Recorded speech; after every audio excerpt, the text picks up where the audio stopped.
Welcome to the Durty podcast. I am the host, Cameron, and we are here today, ladies and gentlemen, to talk about Dungeons and Dragons. As per usual, we get into the nitty gritty, we get into the fine art of playing the game. All right, someone had a question. I asked a question, lots of questions. You guys are fantastic. I asked you guys for questions, and you asked questions. Someone asked me, how do you get players into the game more and make the game flow? And then someone asked me, the easiest way to fight enemies in the most fun way possible. And I think these 2 points, mainly the how to get players into the game and how to flow of the game. Well, no, actually, I think it is all 3. How to get players into the game, the flow of the game, and the fun way possible is all the same 3 things. All the same problem. They all stem from the same problem. They're not actually the same problem. They all stem from the same problem. Now, for me, this is the problem. For me, it was brain overload. Like there was just too much to think about in this game of D&D, especially 5e, because I think a lot of the people asking these questions are new to Dungeons and Dragons, which means they're learning 5e. That's my assumption for most of you. And also, I did the poll thing that was like, it was like 80% fucking 5e and something wild. But it also comes from a lack of knowledge, like a lack of knowing what to do or how to combat these things, which I think the Dungeon Master's Guide, the Dungeon Master's Guide and the kind of 5e in general doesn't do a good job of teaching you how to actually play the game. So anyway, let's get started. I think this brain overload, and I think it stems from combat. First of all, well, not even first of all, let's start with combat. Think about combat for just a second for me, ladies and gentlemen. We have hit points, which are really big numbers after a certain point. But even at the beginning, you've got to do math. You have initiative, so you have to decide who's going first, and then you have to have some sort of system, probably, about who goes next and all that. Then you have each individual monster's armor class, and you have each individual monster's skills and abilities, and then they have different pluses to different things. They have different attacks. Not attacks. They have different dice for the damage. They have different damage die. So you've got all of these aspects of the game. And you are expected to like improv, come up with cool scenarios, entertain your players, all of this stuff while your brain is like focused on all of these things. Where's my water? Here. So, if you're focusing on all of these aspects of combat, how do you expect your brain to come up with cool shit halfway through combat? If there's focus on stuff. Think of your brain as a computer, and it has a certain amount of memory and RAM. And you need, I don't know if you guys know how computers work. Some people do. But like with a hard drive, you don't want to fill it all the way up because then it starts working slower. You want to leave the last, amount. Like if this is the bar, you want to leave this bit free for the computer to run. Something similar in D&D. Now, a little known fact about me: I'm very dyslexic. So, numbers, I shut the fuck down. My brain's just like, what am I even going to bother trying to solve this problem? So, whenever they ask me to do sums, plus and negatives, and it's too much. Although it is easier to add numbers and subtract numbers. So if you work, instead of working with the hit points of being 30 and then work your way down, it might be smarter to work your way up to 30. Little tip. But anyway, so I was dyslexic, so I couldn't focus on everything. People can't really multitask anyway. But the idea that you can do all of this and focus on the game is quite difficult. So my advice would actually be to cut out a lot of the bloat from 5e combat to give your brain, like I said, more space. You don't need to do this for the whole time you play D&D. You can add some of these things back in as you go. But I advise when you're beginning and you want to learn the skills. Like D&D is a little more of an art form. I don't think anyone would disagree with me, to be fair. But it's more of an art form than I think it first appears. It's actually kind of like driving a car. I've got another analogy. Driving a car is... I think a lot of you guys are American, which means you mostly drive automatic. But here in the old Scotland, in the old Isles of Britain, we drive mostly. I think some of you come from Europe somewhere. But anyway, in Brazil, copy. Anyway, the fucking manual. You drive manual. We drive manual cars. You got to go up gears and down gears and use a clutch, and it's not just a really big go-kart that you have a go and a stop button pedal. So mechanically, but I think it still applies. But mechanically, learning to drive a car is actually pretty simple. Once you've got the mechanics down, you're fucking golden, right? You're off to the races. But the actual learning how to be a good driver is difficult. Like someone's pulling out on the side and you're driving up the road and they want to go right. Is someone behind me? Can you let them out? Is the traffic light red so you can actually stop because you're not going to go anywhere and you can let them out? Is there a pedestrian on the pavement? Are they going to run across the road? Is there children somewhere? This person's talking to me, my music's too loud. Like, and then the motorway just adds all that stuff. Is someone in my blind spot? Are they behind me? In my blind spot, do I need to turn around? Did I check? Where was... Like, there's a lot happening, but it's actually got nothing to do with the skill of driving. Same thing with Dungeons and Dragons. The mechanics of the game. You roll a dice, you take off damage, they ask you to do something, you roll to resolve it, they fail, they succeed. That's really easy. You get a grasp of that really quickly. The hard part is, are my players tired? Are they emotionally drained? Do they give a fuck? Oh shit, they've gone the wrong way. I need to improvise something else. So what information do I have? Can I pull from different locations? From different locations of the adventure and put them in front of my players at the moment. Like the train's coming and you're putting down tracks as it goes.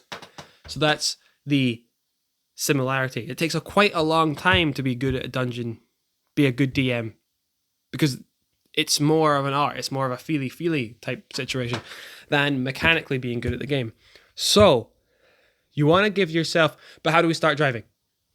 You don't start on the motorway with all of the confusing shit, and you don't start on the road in the middle of a busy town or a city to start actually learning how to drive. You start on like a quiet road with barely anything to focus on except the mechanics of the game. And once you've learned the mechanics of the game, driving, you go into a quiet road. So my suggestion to you guys in this long ass fucking tangent is to start off Dungeons & Dragons simple. There's a lot of stuff you don't actually need. It's very superfluous would be my big word for the day. A lot of stuff that's like not necessary but can be nice if you like it. And then there's the core fundamental mechanics of Dungeons & Dragons that you cannot play this game without. Like, dice, hit points, armor class. So a way to track health, a way to hit people, and a way to resolve things with dice. So, removing bloat from combat. That's my advice. Because if you remove a lot of the, AC and, fucking hit points, and, the moves are different. Every time this person rolls a strength, a dex, or an intelligence check, they've got different numbers for each thing.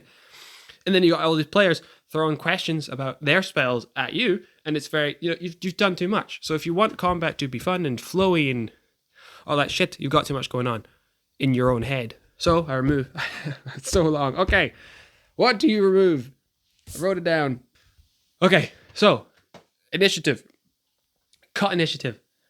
Cut it out. It's really silly. Like you start the game and then you roll and then they roll and then they all individually roll and then they all give you the number and then you roll for every monster or and then you put them in a fucking order and then you organize it by what are we doing? What are we doing? We want combat to be fun and exciting and fucking great. There's nothing fun about fucking admin. No. The players roll a number. I roll a number for the monsters. Whoever gets the bigger number goes first. So the players go first, everyone takes a go, and then the monsters go and everyone goes. This removes some strategic depth from the game, I think, because a lot of players like strategic depth. But I think when we talk about new players and new DMs, I don't think they love number crunch. I think number crunch is for people that like number crunch. And they're usually into the game first. And then they go, I want to add more depth and more stuff to it. But when you first start playing, it's about feels and shit. Like I think all these like look at Critical Role, look at Dimension 20, to name the big ones. It's all about feelings and the story. I think that's what new players want, especially with the new influx of people coming in. And the number crunch people are kind of the older editions. So there's like a newer and older generation type situation. Some people, anyway, but I think most people who are coming into Dungeons and Dragons do not care about number crunch. And if you're just learning, you don't need the number crunch. And by number crunch, I mean numbers, like a lot of numbers. Like each initiative is different. Each attack is different numbers, and each health point is like different by like 1 or 2 numbers. So 33 for the goblin and 36 for the goblin shaman, and then 30, like that. Okay, so players, I think they want the feels. You don't need the number crunch. So I would just get rid of the initiative. It leaves, because they're not wargaming, right? We're trying to tell a story. We're trying to do combat and then resolve it, because there's probably a story reason they're in combat. So initiative, get rid of it. Remove some depth. Back to my points. Remove some depth from the game by removing initiative. But I don't think, unless your players really like initiative, and you suggest to remove initiative, you should also tell your players, don't just remove this stuff. Tell your players you want to remove some things to help you learn the game, ultimately making you a better dungeon master. And then as we play, we can add this stuff back in if we feel like it's missing. Nothing wrong with a little bit of experimenting. Just say it's for science. We're in. Okay, initiative, remove it. 1 side each. And then whoever goes first, goes first. Monster info. That's a huge one. I'll get to that at the end, actually. Then you've got unifying the room DC, which slashes for... No, let's just do that first. Unify the room DC. This is from Runehammer Games. Which is a D&D person who is fantastic, and his games are amazing. But his Runehammer game is ICRPG. Jeez, it's really simplified Dungeons & Dragons, but one of the most genius innovations that he has is the room DC. So the room is an encounter, or it is the tavern, or it is the forest. Like, there is always kind of a space where players are, and then they move into another space. It could be a room, or it could be up the whole mountain to get to the top. But think of it that way. Because the players play in a space, and then you move them to another space. It's kind of how it always works. They go, I'll go to the next room, and then you describe the next room. So you've moved them along, right? So each room has its own DC. So the chapel has a 12, and the tavern has a 13, and the barracks have a 14. So when you're in the chapel, everything in the room is a 12. Let's say they're fighting cultists. To hit the cultist, it's a 12. To solve the riddle of the summoning, it's a 12. To hit the cultist, 12. Solve the summoning, 12. Jump over the pews, the benches that are in churches, it's a 12. Everything's a 12. And then you add 3 when it's hard.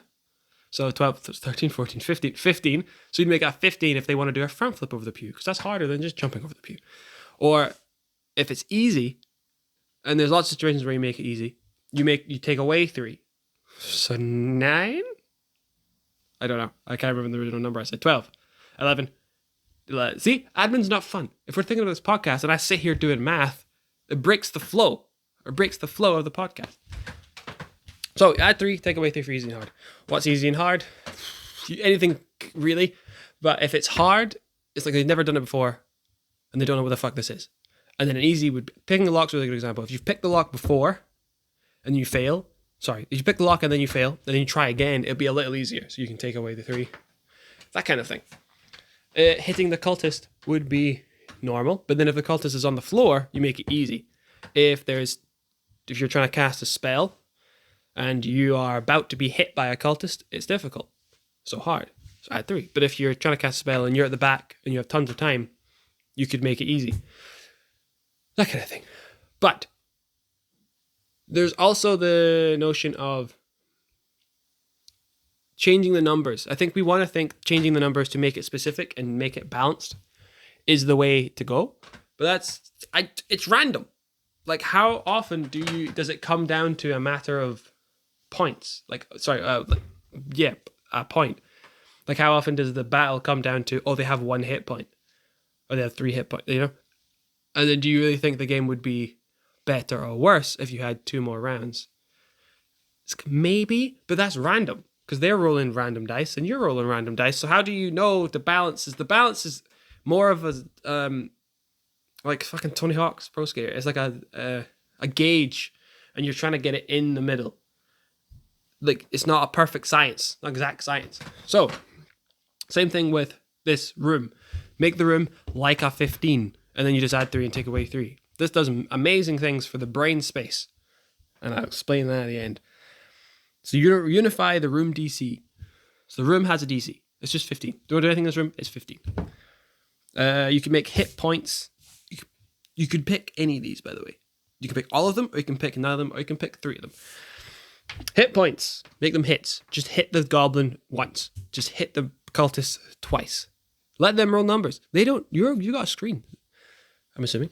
It doesn't matter what. My cat's doing something stupid. It doesn't matter what. Like, this isn't. Oh, I guess. If you like the truth and the numbers and stuff like that, truth. If you like the not lying to your players, they're rolling dice, but it's kind of pointless because you've just said hit the thing twice.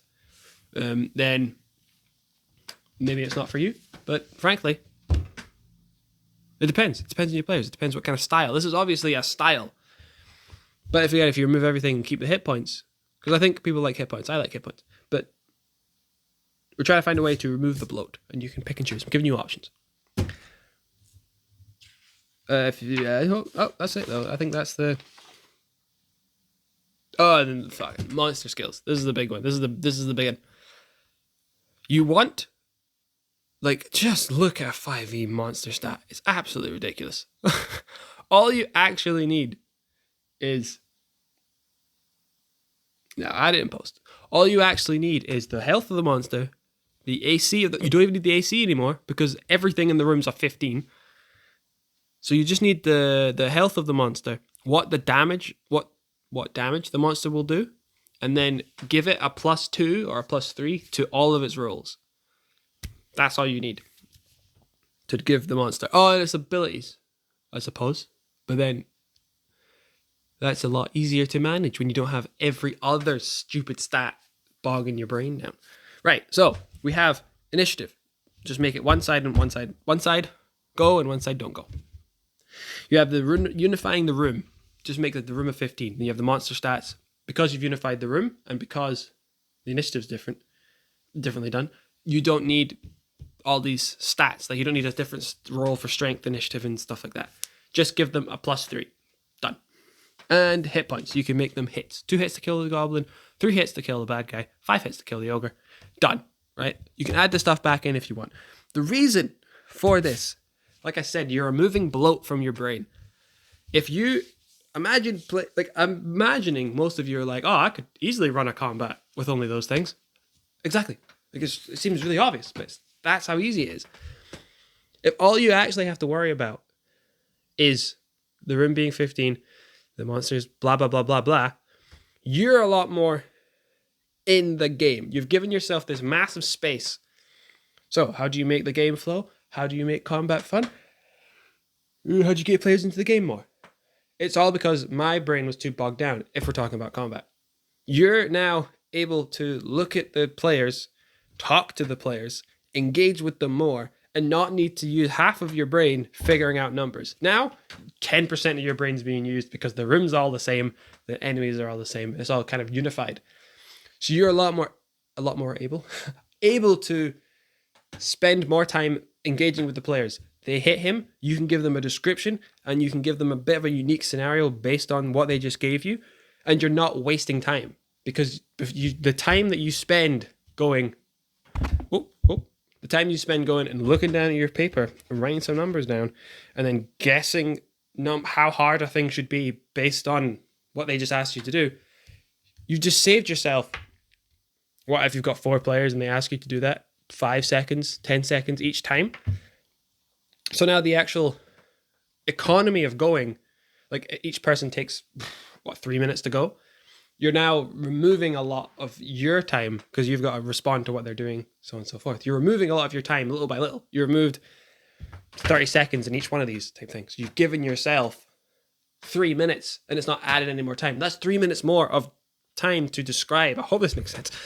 3 minutes more time back to spend describing and engaging with the players. Because a lot of the time, I was like, why aren't my players into it? And it's because I was busy in the front of the table with my head down doing math. Like I said before, you want combat to be exciting. That's how you get people in the game. There's nothing exciting about admin. If you're sitting there fucking doing this and then going blah, blah, blah, blah, blah, blah, blah, and then going, if you're not watching this, that would make sense. If you're looking at them spewing descriptions and such, and then going back to your books and then looking down, and then they just talk amongst themselves, there's not much of an engagement going on between you and the players. But if you have put half of your brain power, if you put 10% of your brain power into running the game, and then the last 90% of your brain power talking to your players, describing the combat, getting players into situations where, because you will notice situations where you can improv more. The creative space in your brain that you need for improv, I think actually needs to be pretty big, because you need to allow your brain the ability to be quick. Can't do that if it's bogged down. So if a player goes up and hits a character and then rolls a 1, your creative brain is ready to jump on that and create a situation that's fun for them. Not just, oh, you drop your weapon. No. You hit the guy, but then your sword gets stuck in the tree next to him. Are you going to pull it? How are you going to get out? Or they roll a 1 and they trip and they collide with the player and then they land. I've been slamming the table again. They land and then they are like tangling, like we're wrestling. So then you have to describe the way out of it. How do they get out of being grappled? Sometimes you grapple them and you say they're trying to just pull the sword out of your hand. And then the player's like, wait, I hit him. I'm like, with what? He's got your weapon and you're both struggling. What are you going to do? It's like a fucking headbutt him. You're like, sick, roll me XYZ. You're playing more because you've got less focus on the admin. So you're learning the skills of playing D&D. This is the skills. Skills is recognizing when a moment could be cooler and then enhancing it with some improv. But you can't do that if your brain's bogged down. Now, this might be a me problem. I don't think it is, but it might be a me problem. Because we're trying to learn the skills of dungeon mastering, the art form. So, that was a lot. Get rid of some of the bloat. Add it back in as you go. My phone's doing things. Add it back in as you go along so that you can spend less time learning everything at once. The most important thing, I think, is the foundation of this game, which is improv and making shit up and being fun. And if you spend most of your time going, and then writing something down, the players don't feel like they're in. Like if you describe to someone they're about to be cleaved in two by a great sword, and then you have to stop, and then go, oh, hold on. And then look at the skill and look at what numbers they should write down and such. Like you're killing the flow of the game. Like you're at a climactic moment and you have to slow down because you have to do some extra math. Don't do that. Don't waste the moment with math and admin. Stay in the moment. Stay with your players in the zone. Like, I don't necessarily agree that everyone should dungeon master like Matthew Mercer and Brennan, but you have to understand the way they're engaging their players. They're talking to them. They're looking at them, which is a huge part, and they're there, but they're not down and they're here. But they've also had tons of experience doing the math. They probably have their little cheats to get through things. Like making things simple, like we all do it, that's how the human brain works. It will make things simpler as you go. It's really overwhelming, and like a job. It's really overwhelming, and then you learn how to do it, and it's really simple, and you can do everything else. That's the ultimate point you're getting to if you want this number crunch. You'll have your little tricks and your little systems to get through all these complicated points so you can still engage your players. But you're just brand new. Absolutely not. You can't do that. Take away the shit. Make it really simple. Learn how to do that and then add it back on. Does that not seem like a much saner way to get through this? So when we talk about getting your players into the game more, that's how you do it in one way. You remove a lot of that bloat and then you focus on your players and focus on their emotions and then how much fun they're having and the situations that they're in. How'd you make the game flow more? You make the game flow more by, ironically, speeding it up. Like, things are exciting and action-packed, and if they look away on their phone, they're going to miss something. But they can definitely look on your phone because they're like, oh, he's going to spend 5 minutes trying to do this bloody initiative. So I'm going to go on my phone. And then next thing you know, they've been lost in TikTok. So that you want them to stay off of their phone. But it's a bit of a big ask to be like, oh, don't go on your phone, and then sit there without the Dungeon Master doing anything with them. They're just doing some numbers. So it's a big ask, right? But it's not a big ask if you're like, give me all of your attention, and then you actually use all the attention that they're giving you to its fullest, and you're not in the books. I feel like I've repeated myself a shit ton of times, but I'm trying to hammer home the point here. You have to engage your players, and you need your brain to do that. And you can't do that if your brain is occupied with math. And who the fuck likes math? Actually, it's probably a lot of Dungeon Masters. Okay, I think I got most of that down. So, engage your players more. How to get players into the game more? You have to engage them. How do you increase the game flow? You speed it up by taking the stuff away. And how do you make fighting enemies in the most fun way possible and the easiest way possible? Well, this is the easiest way to get fighters and goblins and people fighting each other, and it's really fast and simple. But this is how you make it fun, because you're there to make these situations fun. Like, put people... So, it's super... Right, hold on. Restart. How do you make the game fun? You gotta make it not boring. Step 1. Not boring. What's not boring? Like I said, admin. Boring. So you've got a game that's faster now, and you've got a game, and you're more engaged now. So how do you make the game funner? What's not fun is I hit him for... I've said this before, but it's not... I hit him for 12 hit points. And then you're like, okay, you hit him for 12. Wham. Like, obviously, that's boring. Don't do that. Use real language. Like, what did you hit him for? And you're like, 12. Actually, you know what? I'm going to give you a tip on how I actually do this. I don't use initiative at all. I just let the players go first. Because I feel like we're in the zone. You're in the tavern. No, you're in the cave and you walk through the big opening. And then up there's a cultist about to summon a little child. And then the cultist is like, oh, you arrived in the place. How did you find me? Oh, you darn kids. And then the peers are like, we're going to stop you, sir. And then they start fighting. But instead of me going, oh, so roll initiative. And everyone goes, oh, okay. And then they roll their initiative. They get super excited about combat, blah, blah, blah, blah.